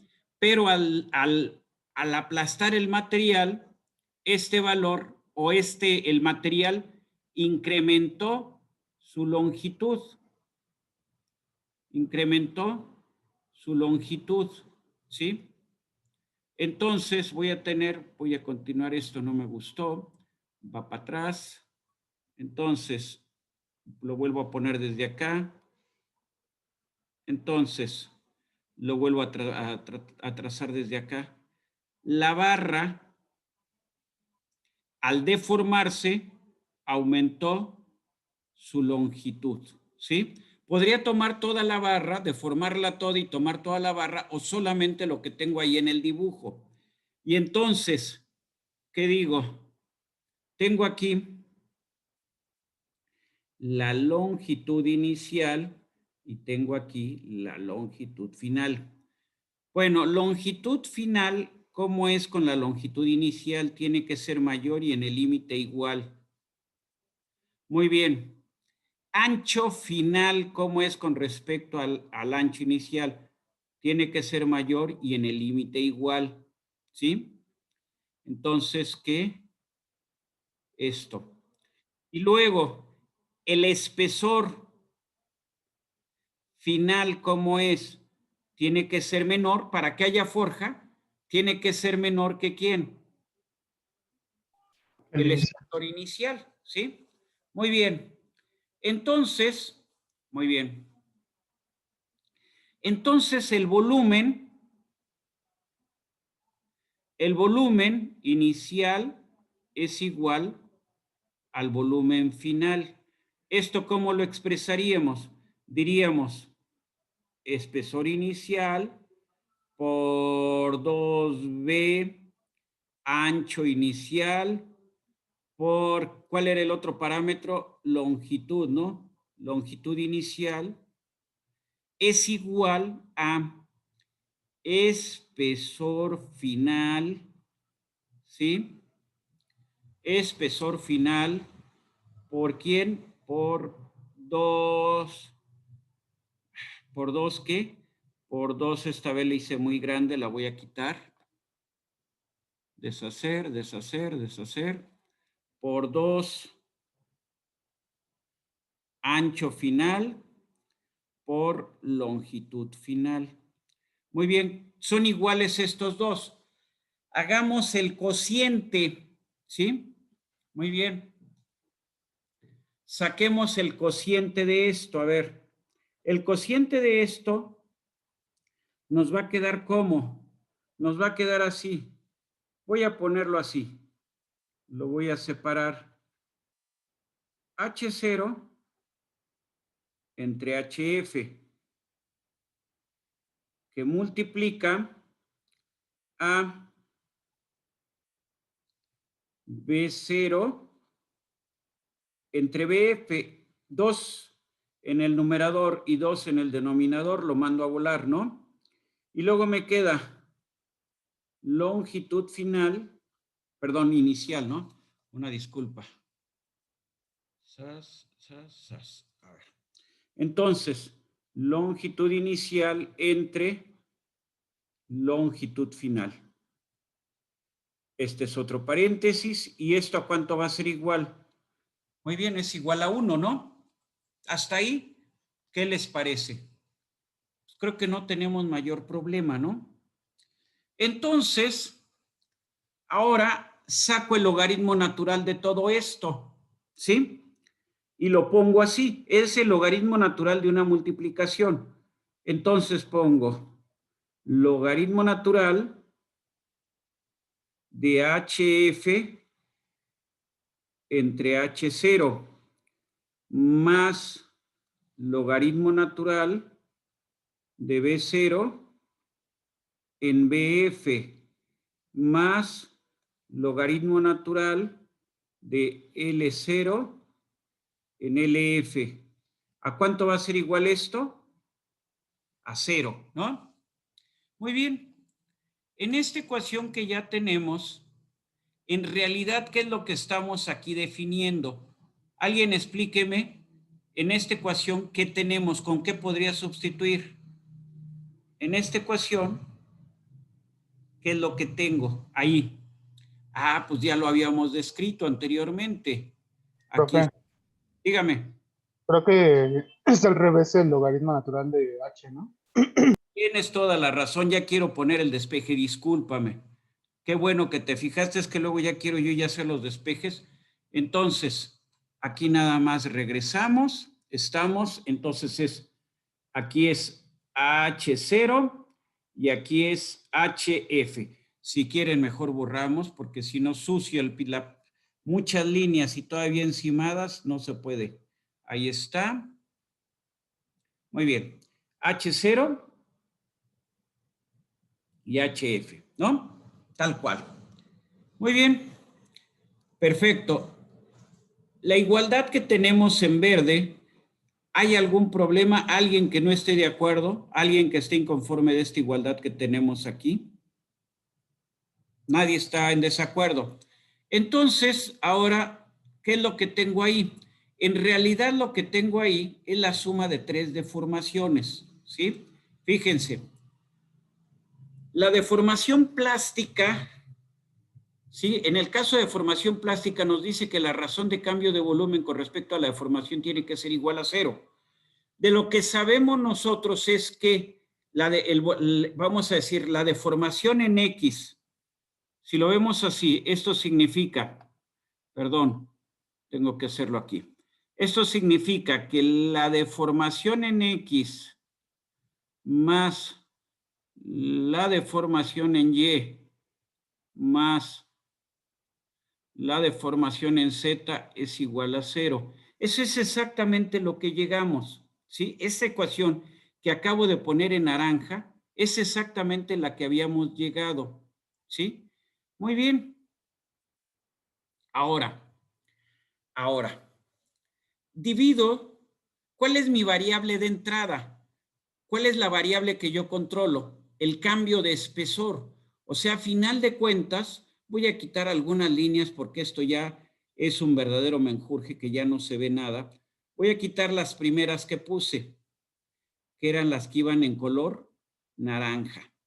Todo lo que iba en naranja lo voy a quitar. Ahí está, perdón. Quité la que iba en rojo. Vuelvo a poner la que estaba en rojo. Más o menos, ¿no? Ahí está, y me comí también aquí una línea en rojo que iba más o menos así. Ahí ya lo vemos más sencillo lo que estuvimos haciendo en la pieza. Muy bien. La ecuación a la que hemos llegado no hay ningún problema. Eso ya lo sabíamos desde antes. Nada más ahora lo desarrollamos desde una forma de conservación de volúmenes, que es lo que nos estaba diciendo aquí. Pero ahora de esta ecuación vamos a hacer lo siguiente. Voy a poner aquí una línea para poder separar y trabajar en este espacio libre. Tomo la ecuación que tengo arriba y divido todo entre epsilon x. Mejor voy a hacer esto. A ver. Voy a poner, tengo epsilon x y lo voy a dividir en menos epsilon x más epsilon y entre epsilon x más epsilon z entre epsilon, que fue a epsilon x, y esto es igual a 0. Lo único que hice fue trabajar con la ecuación en naranja y dividirla toda en un factor común. Muy bien, despejo la ecuación que está en naranja, ¿sí? Al despejarla me va a quedar una ecuación así, más o menos. Me queda epsilon y entre menos epsilon x, ¿no? Porque tendría que serlo siempre por el mismo término, ¿no? Entre menos epsilon x. Muy bien, le pongo el signo menos. Luego, más epsilon z entre menos epsilon x. ¿Esto es igual a cuánto? Es igual a 1. No sé si estamos de acuerdo. ¿Estamos de acuerdo o no estamos de acuerdo? Sí, profe. Epsilon x entre sí mismo, pero con signo negativo, ¿qué es? Es menos 1. Despejamos y ¿cómo nos queda? 1. Muy bien.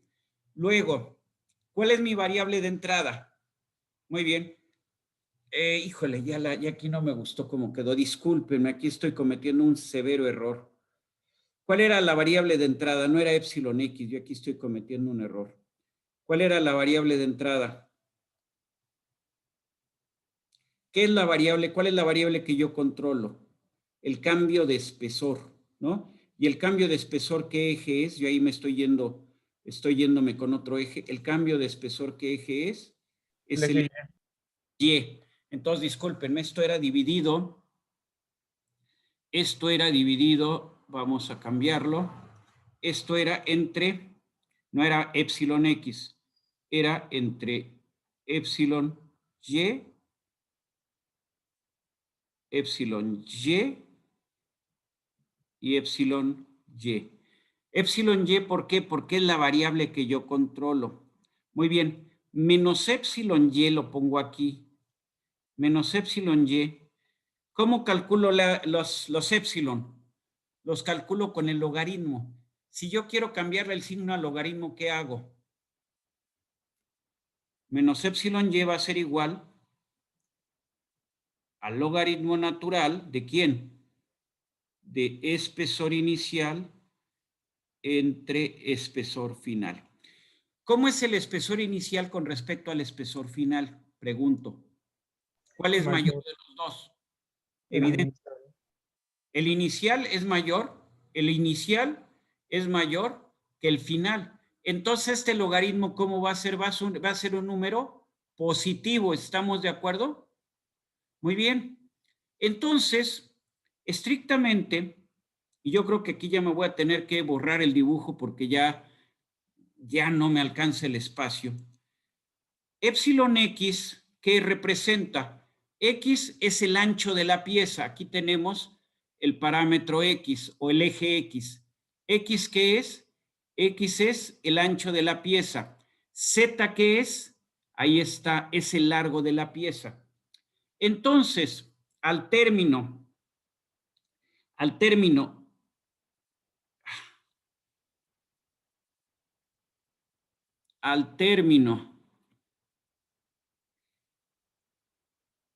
epsilon x entre menos epsilon y, a partir de este momento lo voy a denominar con una nueva variable, S, y esta variable se llama ensanchamiento de la barra. Ensanchamiento. Y luego tengo el otro parámetro. ¿Cuál es el otro parámetro? ¿Cuál es el otro parámetro aquí? El otro parámetro es que epsilon z, ¿no? Tengo epsilon z dividido, la z está muy fea, ni se ve una mancha ahí nada más. Entonces lo ponemos así, que se vea la z. epsilon z dividido en menos, pongamos el menos, epsilon y, a partir de este momento se llama alargamiento. Entonces se llama, no, porque si le pongo, le voy a cambiar color, voy a borrar esto. Muy bien. Y entonces la L se llama alargamiento. ¿Y qué nos dice? Nos dice entonces, borro ahora, que cuando se reduce el espesor a la barra le pasan dos cosas. ¿Cuál? Ensancharse y alargarse. Nada más. No le puede pasar nada más que eso. Voy a hacerme un poquito de espacio aquí. Esto ya lo utilizamos. Y entonces, habiéndome hecho este espacio y considerando la definición que tenemos, entonces nosotros decimos, podemos decir ya sin ningún temor, muy bien, el ensanchamiento que sufre la barra S es igual, era logaritmo natural, es deformación en X, y deformación en X es que logaritmo natural, ¿de quién? De ancho final entre el ancho inicial. El ancho final siempre es mayor que el ancho inicial. Todo esto dividido entre el logaritmo natural de quién. Cambiamos el signo. Entonces va a ser espesor inicial entre espesor final. Espesor final, espesor inicial es mayor que espesor final. El logaritmo natural siempre va a ser un número positivo, ¿sí? Y luego tenemos el alargamiento de la barra. El alargamiento de la barra va a ser igual al logaritmo natural de ¿quién? De la deformación, no, deformación no. Una disculpa, es de la longitud final, entre la longitud inicial. Cerramos entre el logaritmo natural de ¿quién? De el espesor inicial entre el espesor final. Ahí está. Borro esto que está aquí porque si no vamos a caer en errores luego. Borro todo esto, todo. Ay, borré lo que no era.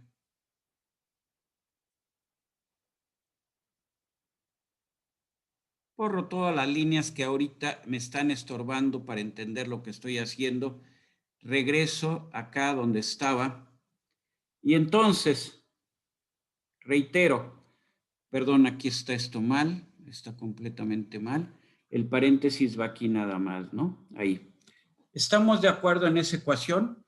Entonces, lo que tenemos es una ecuación que nos dice ensanchamiento más alargamiento es igual a 1. ¿Qué dice esa ecuación? Que al deformarse en espesor la barra, lo que no se va a ensanchar, o sea, el cambio de volumen, el cambio que tiene en el espesor, o se transforma en un alargamiento de la barra, o se transforma en un ensanchamiento de la barra. Eso es lo que tenemos. ¿Quedó la idea? ¿Quedó el desarrollo? ¿O ya se durmieron? A ver, los que están dormidos, despiertan. ¿Quedó el desarrollo? Sí, profe. Sí, profesor. Profe. A ver, Sí. cambiamos y ya sé que tienen hambre, yo también ya tengo hambre. Probablemente algunos tienen clase de 3. Ahora sí que mis sinceras condolencias porque es una clase muy pesada. Entonces, aquí ahora sí ya tengo coeficiente de ensanchamiento, es aumento en el ancho contra la disminución en el espesor, es todo lo que hice ahorita. Y este ensanchamiento se puede calcular a partir de esta ecuación que está aquí. El ensanchamiento es igual a 0.183 más 0.325 m menos 0.041 m cuadrada. ¿Y qué es m? ¿Dónde está m? ¿Dónde está m? M es coeficiente de mordedura. ¿Y dónde está la m? ¿Dónde está la m? ¿Por qué no aparece aquí? No aparece aquí la m. Bueno, la m es el coeficiente o cociente de mordedura y está dado por el ancho de la herramienta. Me voy a tener que ir a la otra figura. Por el ancho de la herramienta. Yo ahorita hablé de un parámetro que nunca mencioné. Aquí la herramienta, voy a marcar con otro color, no sé a ver cómo le puedo hacer aquí. Voy a marcarlo aquí. Voy a cambiar color. La herramienta tiene un cierto ancho, no sé si ahí se ve el color amarillo. Lo voy a poner varias líneas en color amarillo a ver si así se ven. La herramienta tiene un ancho. ¿Sí? Ahí está el ancho. ¿Sí? Muy bien. No sé si se está viendo el amarillo. Ustedes me dicen, yo aquí... ¿Sí se ve? Ahí la puse hasta una línea cruzada. Esa es la herramienta, lo que estamos ahí en amarillo. Y entonces el ancho de la herramienta es este parámetro. Si quieren, lo veo con otro color, con un color que se marque mucho. Ahí está. Ahí está el ancho de la herramienta. Y entonces esto es ancho de la herramienta. Ese pues, es una característica de la herramienta.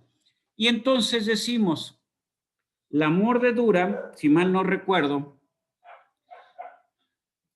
la mordedura M va a ser como que aquí normalmente se le pone W al ancho de la herramienta. Espero que esto parezca una W, más bien parece un garabato bastante horrible. Entonces regresamos. Entonces decimos esto es W, aunque parezca omega, pero es W. Entonces la mordedura va a ser igual a W entre 2B, ¿sí? Entonces, si mal no recuerdo, es eso, esta expresión me recuerdan de revisarla el próximo jueves, ¿sí? Entonces, la mordedura es una relación del ancho de la herramienta con el ancho de la pieza. El ancho de la pieza es 2B. Entonces, aquí lo único que va a hacer es 2B inicial, ¿sí? Es 2 ancho inicial. Ahí está, ¿sí? Y con eso, y ahora sí ya termino, porque yo sé que ya están todos aburridos. Entonces, con M puedo calcular el ensanchamiento. Normalmente, ¿qué parámetros tienen ustedes? ¿Con qué parámetro parten? Con el largo, el ancho y el espesor de la barra inicial. ¿Y qué necesitan calcular? El largo, el ancho y el espesor de la barra final. Para calcular eso, por obligación van a tener que recurrir a la expresión de ensanchamiento. Entonces, cuando la mordedura va entre 0.6 y 2, se calcula el ensanchamiento con este polinomio. Cuando la mordedura es mayor de 2 o menor de 0.6, se calcula con la ecuación que está abajo, ¿sí? Aquí dejamos la clase de hoy. Entonces, lo que estamos diciendo es cómo al aplastar un bloque, cómo cuando yo aplasto un bloque, o sea, tengo una herramienta. A ver si se alcanza a checar esto, a ver esto. Yo tengo una herramienta y la voy a aplastar. Espero que se vea ahí. Vale, ¿no se ve? Sí se ve. Yo tengo una herramienta y voy a aplastar este material. Mi material está en amarillo. Yo lo aplasto. Al aplastarlo, ¿qué le va a pasar a esta pieza? Se va a ensanchar, o sea, va a aumentar su ancho, ¿sí? Y por otro lado, su longitud también va a aumentar. ¿Y qué le pasó al espesor de la pieza? ¿Qué le pasó? Disminuyó. No sé si está la idea. ¿Y quién me da cómo varían esos parámetros? El ensanchamiento y el alargamiento me permiten calcular cómo varían esos parámetros. Hasta aquí lo dejamos. Esto se tiene que ver con ejercicios. Espero ya esta semana publicar los ejercicios para este tema. Cuando menos para forja van a ser, para este tema van a ser 3 tareas. Una de forja, una de laminación y una de extrusión. ¿Por qué 3 tareas? Porque son temas totalmente, aunque van en deformación plástica, los 3 temas son conceptos totalmente diferentes. ¿Dudas hasta aquí? Ustedes me dicen qué dudas hay.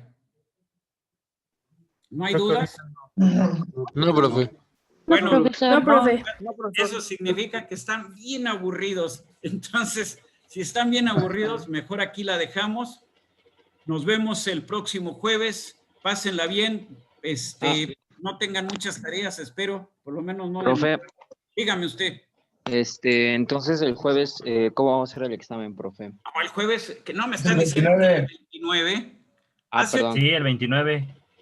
Perdón. Iba a ser el 22 y luego quedamos que el 29. Yo por mí lo hago el jueves, ustedes me dicen. No, mejor el 29, profe. El 29. ¿De qué va a ser el examen? Pues lo mismo que la tarea. O sea, no puedo preguntarles más que la tarea, ¿sí? No sé si están ustedes de acuerdo. A ver, déjenme apagar esto porque aquí...